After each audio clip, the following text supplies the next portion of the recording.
Hi friends, Amy Seifert here, speaker and author of Grace Looks Amazing on You and Starved. And today's verse is one of my favorites. It's Psalm 3:3, and it says this: "But you, O Lord, are a shield about me, my glory and the lifter of my head."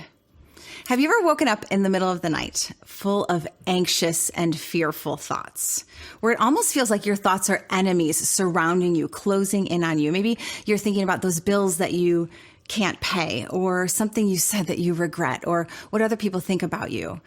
This was me a few nights ago, and it was David a few centuries ago. David was being chased down, surrounded by his enemies, and leading the charge was his son, Absalom, who wanted to take his throne. And David writes, "But you, Lord, are my shield." And he doesn't just say that he has a shield, he says God is his shield. Now, back in the day, shields were made of wood, and then they were wrapped in animal skins, and then they were dipped in water so that they would be saturated. Why? So that arrows that were on fire, flaming arrows, they would extinguish the arrows from the enemy, much like the shield of faith that Paul writes about in Ephesians 6.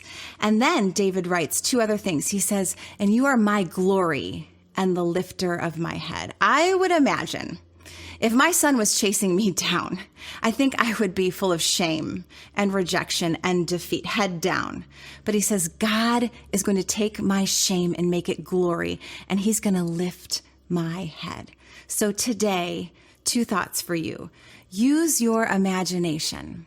When anxiety comes, imagine being behind God as your shield, that he is going in front of you. He is protecting you. He's taking the hits.